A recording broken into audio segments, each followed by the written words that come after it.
Hello, hello. So it is Sunday. It is March 2nd. I don't have a ton of time, so I'm going to have to try and be concise, which is not always very easy for me. But it's time for a weekly wrap up. What I read, what I'm getting rid of, what I received. It's a lot for the what I received. I've been going through some stuff, really. And I've been making considerations. I did cancel Rainbow Crate, not because I don't enjoy it, but because I'm like, look at that. And also, I have just the deep-seated hatred of subscription services. Like, even if it's something like Rainbow Crate, where like I get something and it's mine. It's not like a subscription, where you pay for access. It's a subscription where you pay for them to send you stuff, and it's very good stuff. I just like I hate things that automatically come out of my bank account. Like I don't even have my bills on autopay. Like I hate it. So there's that. But like I said, I don't have a ton of time, so that's a discussion for another day. Anyway, what I read this week, it didn't feel like a very good reading week. I read 3 books off the book wall, 2 with some of my kids, 1 off of my Kindle, and I watched a movie. So I guess it wasn't terrible. But the first book I read was The Kingsman by Nora Sakavic. This is a reread. I just love this book. I have previously stated that The Raven King is my favorite book in the series, but I think it might be The Kingsman. I don't know. It's just good. But then also like The Sunshine Court, like did knock all the books out of the water. I haven't read The Golden Raven yet. I will. It's on my Kindle. I will. But The Kingsman is the 3rd book in the All for the Game series. And it is the final book of like the original kind of like trilogy. In the All for the Game series, we follow Neil Jostin, who is a kid on the run from a lot of stuff going on, but he does love this made-up sport that's like hockey plus lacrosse kind of stuff. It's very violent, and doesn't make a lot of sense. But he's obsessed with it, and so he joins a college team despite all the warning bells going off in his head, and just the fucking Andriel in this book. I forgot how intense it was. Like I forgot like oh my gosh, just so many little moments, and I'm just in love. I'm in love. This series is like so bad, but in the best way. It's so bad, but it's so good. I gave it 5 out of 5 stars. It was wonderful to read. I really enjoyed it, and yes, I'm so glad I bought those fancy Rainbow Crate editions. And even though I did cancel my subscription to Rainbow Crate, I so desperately hope that we get the Jean books in them too. Like please, like I'll buy them. I will. Anyway, then I read Attitude Problem by Andrew Coleman, which is a teen like horror novel from the 90s. It follows this kid who's like, he's a bad kid. He's been kicked out of every school he's ever been in, and he's a bad kid, and now he's at his last school. He's gonna be senior, he's gonna graduate. He just came straight from juvie. But everybody's just like a little bit too polite here, and it's really messing with him a lot. He doesn't really know how to deal with it, and so he kind of uncovers this whole conspiracy about why these kids are so well behaved, and it was fun. I mean, it was fine. I did think it was kind of hilarious how like he's such a bad kid, but this is the 90s and it's a teen book, and so like and Andrew Coleman didn't have the same clout that Christopher Pike had, so like that just means that he says he's done bad stuff, but he never actually does anything bad or swears or anything, except for until he puts an axe in somebody's head. That does happen. But it was fine. I give it 4 out of 5 stars. I think it's very typical of the time. It genuinely did read like a Goosebumps where people were allowed to get killed with an axe. That's what it read like. That was a fun time. Alright, then I read the first of 2 fantasy books this week. That is Unsouled by Will White. I read it on my Kindle. Unsouled is a, I've seen it described like a power-up fantasy. We follow this world where like almost everybody has the ability to kind of do things, and when they are a certain age, they like stick their hand in a bowl of water. Whatever the water does, like it's special water that tells them what they're going to do. Our main character, when he stuck his hand in the bowl of water, absolutely jack shit happened, and so he has lived his entire life being a second-class citizen. However, this did make him real smart and real tricky, and so what he does is he just bullshits his way to everything he wants to do. I think it's kind of fun. I did like the main character. Hold on, I think I have my rating written down on that. I did. Okay, I did like the main character. I thought it was a lot of fun. I'm vaguely interested in continuing. I don't know if I'm interested enough to actually get the next book, but I'm interested enough to like, I kind of wonder what's going to happen. Just I kind of wonder like what he's going to do, because the boy had no chill. He just did whatever he wanted. I give it 4 out of 5 stars. Yeah. It was a good time. Then the 2 books I read with 2 separate groups of 5th graders. First up, we read A Wrinkle in Time with my high group. They were really confused the whole time, and I understand. A Wrinkle in Time is is a story of this girl, and her dad has disappeared. He's just MIA, he's gone, and she doesn't get along very well in school.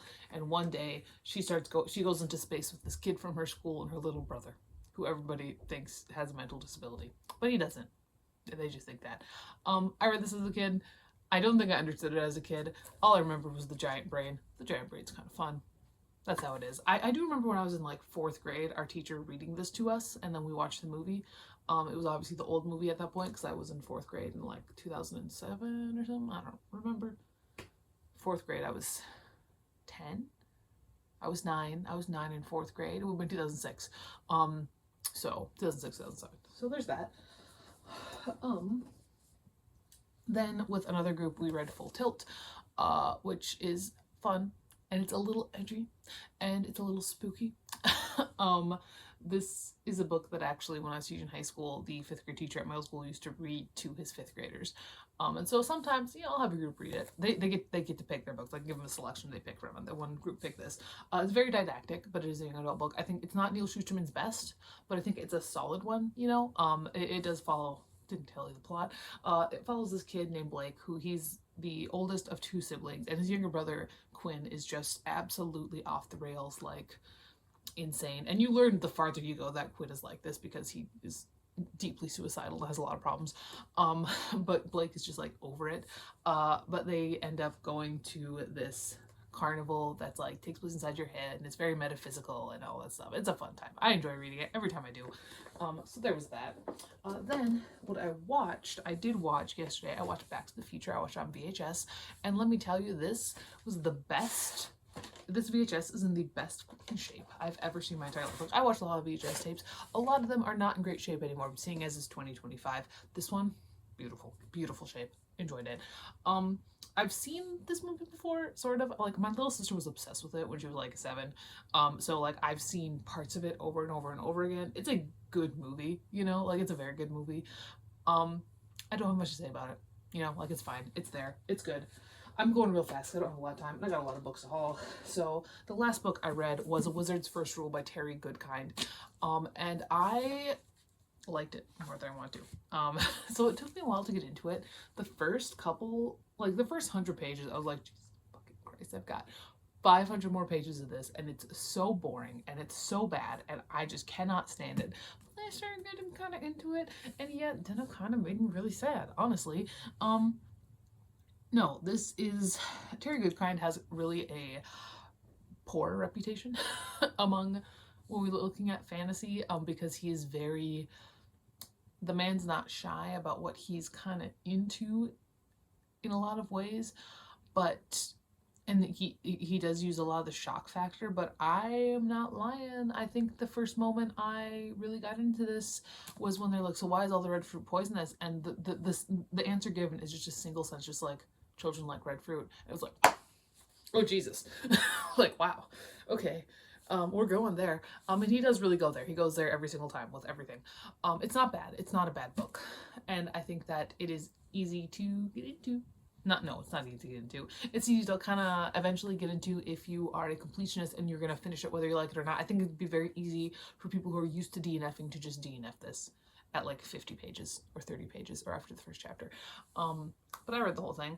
I give it 4 out of 5 stars. I think I have another book in the series in the book wall somewhere. I think that's why I got this first one. So I will, at the very least, be continuing up to there. I'm sure this is a series that one could find quite easily in a Goodwill.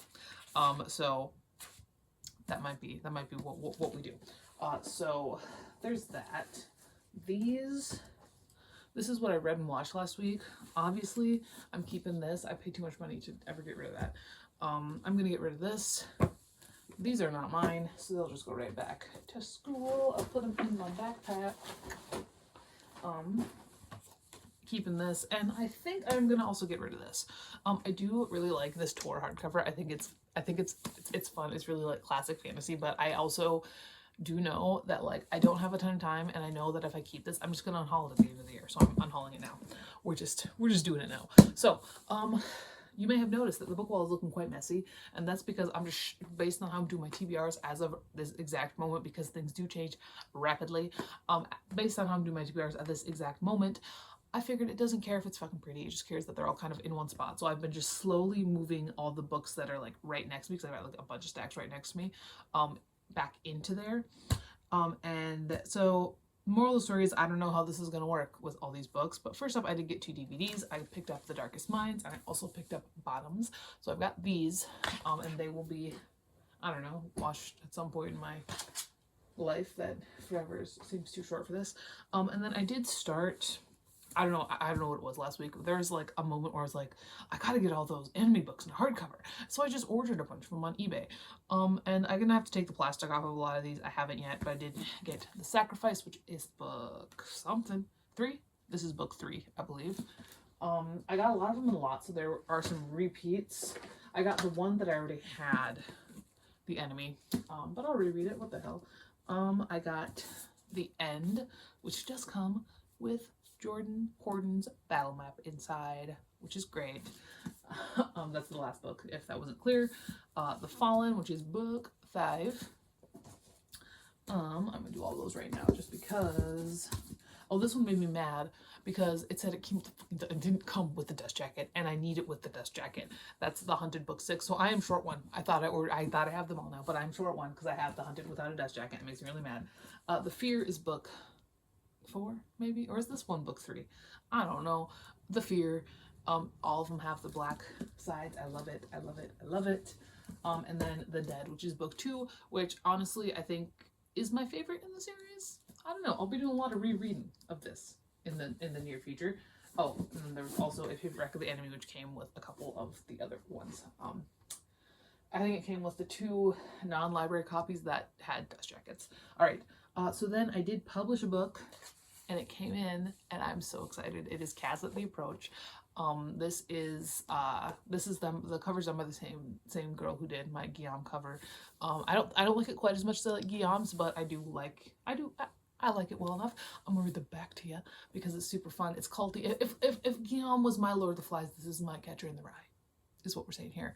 High school being the best years of life is absolutely bold. Just ask Gaiden Caldwell, who's white knuckle it through to graduation when he can move away from a small Minnesota town and actually start living his life. He's got no friends, but he doesn't really care all that much. When your closest friend is online, you don't have to worry about missing anyone when you finally dip. There's one thing though. Every weekend when Aiden drives back from his dad's, he picks up Kaz O'Neill at an Approach. Aiden has never asked him why he's standing there. Kaz and Aiden are not exactly friends, especially not since in middle school Kaz's friends put Aiden in the hospital. But Aiden's not that bad of a guy. He'll give Kaz a ride. There's no way that can mean anything, right? No snowballing of events? Ah, jeez, that's a cult, isn't it? It's fun. I had a lot of fun with it. It's a good time. It's very voicey. It's very voicey. I had a lot of fun with Aiden's voice. But there's that. Did publish that. First of the new year. Next one will be the next Os Boys book. I'm currently working on edits. Anyway, I finished up collecting Andrew Joseph White's books. So now I have The Spirit Bears Its Teeth, which did get a Stonewall Award, and as well as Hell Followed With Us, which is his first book.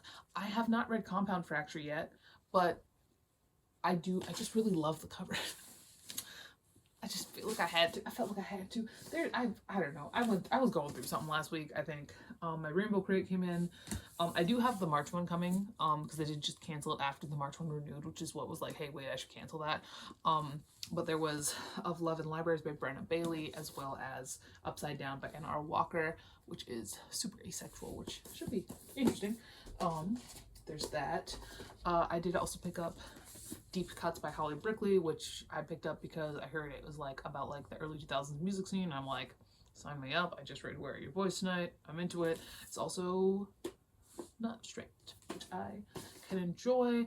I finally just picked up If We Were Villains by ML Rio because I've been meaning to buy this forever, and I've been meaning to read it forever, like since people started talking about it, and I just never have. But I finally just bought it. They're right. Then I did pick up The Hero of Ages because I have the first 2 books in the Mistborn series in this edition, and I have read them.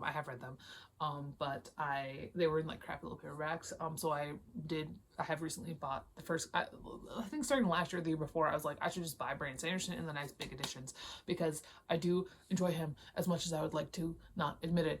And this just completed the set because I already had the first 2. All right. The last ones were ones that one of my fifth graders was like, you should read these books. And I was like, sure, whatever. So I bought them because, again, I was going through something.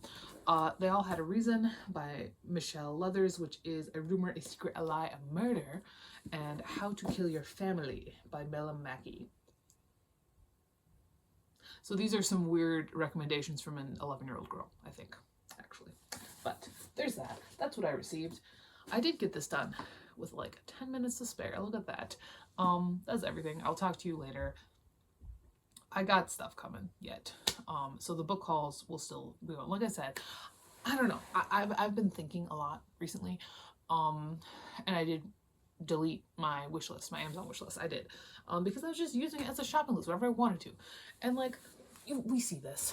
But also I'm just like, I don't know if that I need it, you know, and a part of me really doesn't like buying stuff from Amazon. Like, I still do have Amazon. I'm not going to delete my account for a couple of reasons. One of which is this, and another of which is the fact that I do publish books through Amazon. Just because it is really the most accessible way to publish books as a self-published author. It genuinely is so easy. So I'm not like deleting Amazon or anything, but I think I'm gonna make a conscious effort to use less, you know, just because it just doesn't feel good to use, you know, and you get that like little bit of like, ooh, look at this, I got this box full of Amazon books. Not that most of these are from Amazon. All of these are from eBay, and I'm not giving that shit up. Hopefully I don't buy too many more books there. I just 1-2 auctions. But I don't know. There's a lot. I don't know. I'm thinking about a lot, and just how much I genuinely do hate like the subscription model. Like I have been off of Amazon Prime since the beginning of the year. I canceled it at the beginning of the year. The only subscription I do have now is Spotify. That's the only thing that comes automatically out of my bank account every month. And I do think that I do use it. I genuinely am listening to Spotify like 8 hours a day, like more on the weekends. So like that one is justifiable. Like, but Rainbow Crate, like, I look at that, like, I did really enjoy Rainbow Crate. I think it's a very high quality. I think it's, if you were looking for a way to get 2 beautiful queer books at your doorstep every month, I think Rainbow Crate is great. I think the books are very high quality. I've read a couple. I haven't read a ton of them, so I guess I don't know how good the book selection is. I do know that they're beautiful. The Queer and Cozy Winter I really enjoyed. I know they do a lot of self-published authors. I think if there's a company support, you could do way worse.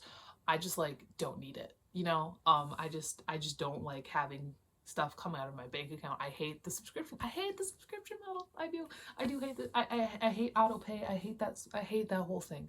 Like I said, like I don't even have my bills on auto pay. Like I write a check to the power company every month. I genuinely do. I genuinely write a check. And I don't have my internet on auto pay. I wait until they send me an email and then I go in and I pay it online. Like, if I could write them a check too, I would, you know. So that's that whole kind of, I don't know, situation. I'm sure there's something there. I don't know. I did start journaling again recently. Like last night, I sat down and I wrote a whole page. In my decomposition book. I haven't journaled like that in a while. I used to, like, all through high school and college, and maybe like the first year out of college I did, but then I really dropped off. And I got like a 1-line-a-day journal that I've been kind of filling out. And I'm still going to keep doing that because it's like for 5 years. I'm like, that seems kind of fun, kind of interesting. But I'm going to try and make effort to actually journal too. I don't know. I feel like enlightened. I don't know. I think I spent so long trying to deal with ego death, or not deal with, but like support ego death, that I suppressed a lot of myself. And it's not like, oh, I'm better than everybody, but it's like, better than some people. Like, I'm having an ego rebirth. I don't know what it is. We'll see. Whatever. That's all. My lunch is gonna come out soon. Goodbye.